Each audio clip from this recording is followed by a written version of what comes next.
Wisconsin, and obviously great interest in that and in his interview with George Stephanopoulos. What I'm reporting now is, despite the widespread view that I had and others, that President Biden was never going to leave the race, and that at a minimum he had bought himself time through this interview.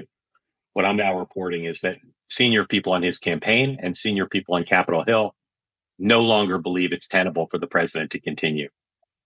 Their belief is based on a variety of things, which I'm going to tick through. But it's quite a change from my view and my sources' view from 48 hours ago. Wow. So it's looking like, whoa, this is looking like Jim Crow Joe is really going to be replaced.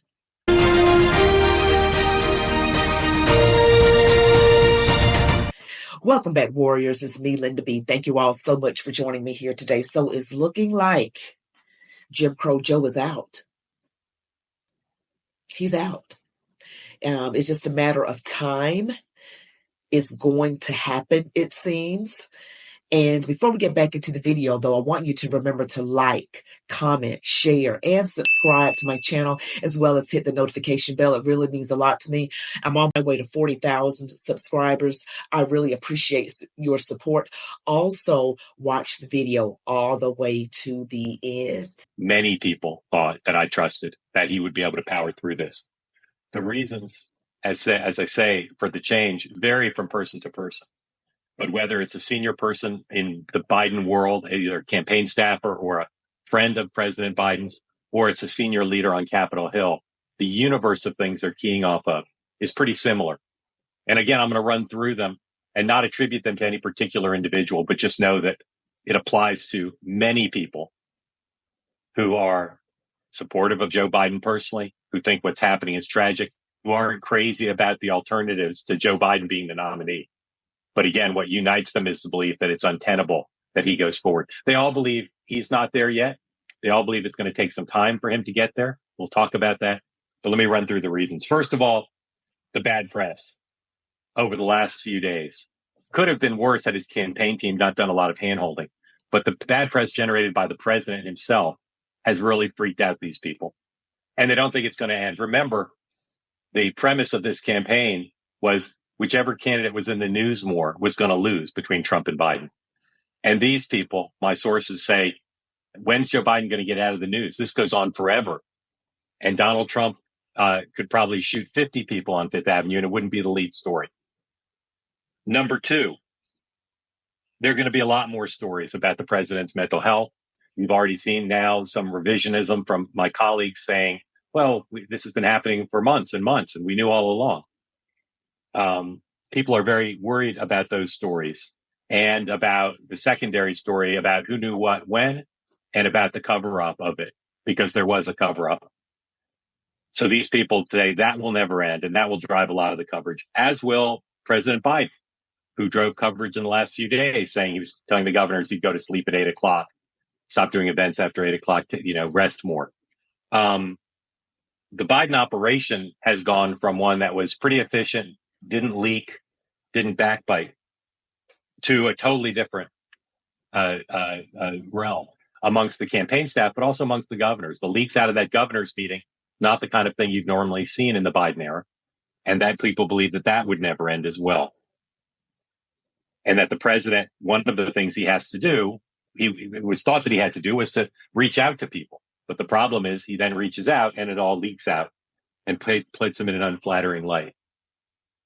They don't see him making urgent changes. They see the culture of the campaign changing in negative ways. He's cutting out his advisors. Some of his senior people, some of his best friends who have been his political colleagues for years are not being consulted. I'm told that Hunter was basically the one preparing him for the ABC interview, not his communications or political staff. Wow. And just to let you guys know that this is a Democratic insider meeting. Of course, it's a virtual call. That's all the information I have on this. It's a Democratic insider meeting, a strategy meeting. This is huge because Joe Biden has been saying that he's staying. He's not going anywhere. He said that. Joe Biden said that he's not going anywhere. But even before I saw this, I said, you know what? Democrats have a way of getting what they want. They, it's some strong people. There are some very influential people that are talking to Joe Biden, they are in contact with him. Obamas, and you've got the Clintons. And they are very high up on the food chain, so to speak. So they are going to get what they want, which is Joe out. So they can get another candidate who they feel has a better chance. Now, I don't know who they are going to get, but you guys are really going to want to stick around to hear this. This is just make time. I'm going to put the original link in the description box so that if you don't watch all of it in one sitting, just come back and watch. Come back and watch the rest of it, because this is huge and has huge implications. Now, the whole call is an hour. So it's very, very long. So I'm not going to do the whole thing here, but you can see the whole thing. There's a link in the description so that you can, when you have time, see all of it. But the Democrats put themselves in this position. They put themselves in this position because, for whatever reason, they chose Jim Crow Joe when there were other candidates they could have chosen. But you know what? I don't even care, because I don't want the Dems. I don't want the Democrats to win anyway. So that's fine if they're struggling with me. That's fine to have a hard time, getting a candidate who they feel can beat Donald Trump. Because I fear, this is what I think the Democrats are running up against. They look at themselves like they're God, like they control things. But what they weren't counting on is the one and true living God to have a say. And see, our arms are too short to box with God. They didn't count on the God factor. They didn't count on that. And see, this is not going to prosper. That has, of course, caused a lot of tension within his team. And of course, uncharacteristic for Joe Biden, he's big on privately blaming the staff when things go wrong. But the public blaming of the staff for the debate prep has also shattered the culture of the campaign. They want to see him do more, and they think what he's already failed, going to Delaware after he goes to Wisconsin to hang out in Delaware for a day and a half. They don't like that. Announcing that they're going to be events in the battleground states rather than doing them beyond the two he's got scheduled, or at least putting specifics on them. Very much troubling to people. They'd like to see him shake up the campaign, bring in Rahm Emanuel from Japan, bring in Michael Hooley, bring in David Plouffe, do something. None of that. They look at how he's dealing with this crisis as passive, and they look at it as indicative of his inability to do more. And that reinforces their belief that, in fact, he's had a severe cognitive decline. The radio interview and the event he did yesterday, he did 2 local radio interviews and the 4th of July event. Those did not reassure people. They weren't a disaster, but again, they did not see in those the indications that he's fighting hard enough or that he's got the capacity to focus to undo the damage done by the debates. The governors were supportive to an extent with their public statements, but as we talked about, they leaked. And a lot of the governors left the meeting unsettled. Fundraising. You've all seen the stories about major donors and Hollywood donors and business donors saying, we're not giving to this campaign anymore until Biden, we're not going to give anything until Biden quits. The small dollar donations, I'm told, were also going dry after doing very well immediately after the debate. Okay, so now we're talking money. So when the money dries up because you don't do what we want you to do, they are going to get another candidate. They are going to get someone else to replace Joe Biden. He's as good as cooked. He's done. Okay. It's just a matter of time before it actually comes into fruition. Has not happened yet at the time of this recording. But it's going to happen. And I knew it. Because like I said before, the Democrats, the demon rats, have a way of getting what they want. These are high up political people, influences. You're talking about Hollywood money not going there. And when money starts to dry up, hey, they got to do something different. Money talks. You know, I used to hear this saying growing up, money talks, BS walks, you know, money talks. And so they're going to, he's gone. And I don't know who they're going to get. You know, you've got the governor of Michigan, Whitmer. You've got Gavin Newsom, the governor of California. There's I heard some talk of Michelle Obama. You know, you guys got a nickname for her, but I am not going to say it right now. It starts with big. Okay. But, so yeah, and there was someone else that they were considered. Well, you know, I don't think Kamala is on well, gosh, do you think it'll be Kamala? I don't think it'll be her. Now, there was mentioned that it would be Kamala as replacing Joe Biden, and then she would get Pete Buttigieg as the VP. To me, that's a very weak ticket. You guys tell me what you think. They're going for a woman of color, and they love the identity politics. That's how they roll on the Demon Rat side. They just can't look at meritocracy only. They got to look at other stuff. But yes, I don't see them wiggling out of this. Something scares me about where this could go, but I am not going to say it. I just know that the Demon Rats will do anything to win. That's just how they are. They're just that desperate. They're really desperate right now, and desperate people do desperate things. So because they're desperate, we don't even know. I'll just play the rest of this. But again, they believe the president will find it untenable to go forward without small dollars or large dollars. The most important factor in the belief of the people on the Hill and at the White House is the Congress. Chuck Schumer, I'm told, has believed for quite some time that this is untenable and has started to make that clear to people. Hakeem Jeffries has done what everyone described to me, including people on Schumer's team. It's a masterful job of keeping House Republicans en masse from coming forward. But given the unhappiness that exists on the text change and other communication that members have been doing, they believe that when Congress gets back next week, that again, it will be untenable for the president to continue in the face of a lot of questions that will extend beyond he shouldn't be the nominee to, again, how did this happen? Schumer and Jeffries don't believe they can hold the flood back. And they believe, and the strategists believe, for the House and Senate on the Democratic side, I'm told, that while Kamala Harris, who we'll get to in a moment, is not a perfect candidate and that there's a lot of questions about her, that they believe she'll at least bring some energy to this, a turn of the page. She's not going to put any red states in play. She'll gain some votes that Joe Biden wasn't getting. She'll lose some white men and other groups that he was getting.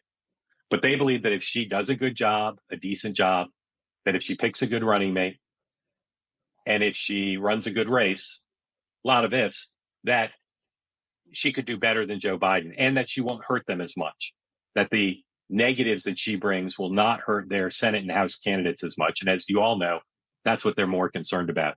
They don't think Joe Biden is going to win the White House. Most of them didn't think he was before. They want to do everything they can to try to win as much of the House and Senate races as they can, and maybe even win a majority back in the House, maybe hold the Senate under some circumstances. Sounded like he said something about him not winning before. Maybe I misheard that, but so they're saying that Kamala Harris won't hurt as much, but the goal is to win. So she may not hurt as, the Democratic side as much, but she can't beat Trump. Not with all that cackling and inability to answer questions. And she doesn't have a proven track record. She's going up against a president that has a proven track record with voters that are willing to walk over broken glass to vote for him. People vote for Biden just because they don't like Trump. They don't really care about Biden so much. But people who vote for Trump care about Trump. We pray for him. We stay up all night praying. He's our guy that we want to win. We want him. We don't vote for somebody else, just not to vote for him. I mean, that's what the Demon Rats do. They're just voting for Biden to get away from voting for Trump. And this is not going to work putting up Kamala Harris is not going to work. Now, I'm not professing to be some political expert. I am certainly not an insider, but from what I could tell, she just doesn't have it. She is nowhere near it. And they put themselves in this position with their identity politics, where they're getting someone, they just wanted someone they could control when they got Jim Crow Joe. He was controllable. And Donald Trump is the exact opposite, which is why, Donald Trump is an outsider, which he wears it proudly. He doesn't want to be in that evil club. He doesn't want to be. I'm going to, again, put the link in the description. This is a long one, but you guys got to check this out because this is something serious. To run against her if she goes for it. And I think my guess is, again, no one has said this because people aren't there, but my guess is Obama, Clinton, and Biden will all endorse her. The groups who have endorsed the campaign will all endorse her. I think it'll be, if you think about, what would, and the delegates, remember, the delegates are not random Democrats. They're Biden-Harris delegates. So I don't see the path to somebody stepping in here and taking it from her. Would that be better for her or worse? I think it would be worse. Most of my sources think it would be worse. They're like, we got to get this underway. But I don't think we'll ever know because I think she'll just be the nominee. Michael Graham. So 2 quick things. One, I'm in New Hampshire at a cigar bar, by the way, the only place to do these great events.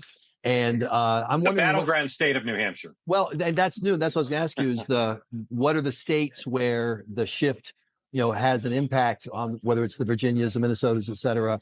And then also the second question is, what about waiting until January 21st and that fake or whatever, the legal primary, having him be the nominee, then step down? Isn't it easier to fill a vacancy than it is to have a wide open convention where Free Palestine and AOC people can cause trouble? It is, but this is not, according to my sources, this would not be a wide open convention. As I just said, this would be a convention where one person's name is put into nomination. There's no one out there amongst the people who get mentioned. Newsom, Shapiro, Whitmer. There's no one I know from my reporting and no one anyone's heard of who's going to challenge the incumbent black female vice president with the endorsement of the incumbent president and probably Obama and the Clintons at the convention. Wow. That's saying a lot. That is Kamala Harris. Whoa. It's not going to be Whitmer. It's not going to be Newsom. It's not going to be any of those people. It's not going to be Obama, Michelle Obama. Of course, I was talking about Michelle Obama. It's not going to be those people. It's going to be Kamala Harris. Fine, works for me. Fine. That's fine because Donald Trump's going to beat her. Yep. That's if they don't deal the election. You know what I mean? But it's going to be her.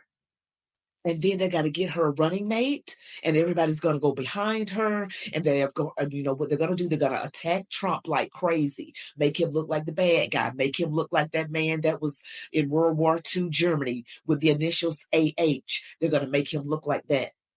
And they're going to really try to twist everything, the typical demon rat strategies, they can't run on their actual accomplishments. They have to actually just throw mud and throw spaghetti on the wall and see what sticks, because these convictions and all of these things and all these cases are falling apart. They have fallen apart because of the Supreme Court's ruling. And I get it. It was presidential immunity on official acts, but that's still great news.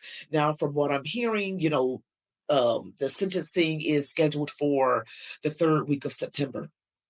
I remember the date, September 18th. Correct me in the comments if I'm wrong. But anyway, this is huge. It will be looking like it's Kamala Harris. And you guys, she just can't stand up against Trump. But we know how the demon rats play now. They don't play fair. They don't play fair. So we got to get to praying. We got to do what we got to do. And I believe that he's still going to get in there another term. So, Yes, that's what we're facing with right now. You guys, just spread this information as fast as you can. Thank you so much for watching. Don't forget to like, comment, share, subscribe, hit the notification bell. Don't forget to visit childlightcandles.com, a Christian veteran-owned company where 25% of their profits go to veterans and their families. Everything is made in the good old US of A. Thank you all for watching. Love God, your families, the United States of America. And as I always say, march on, warriors.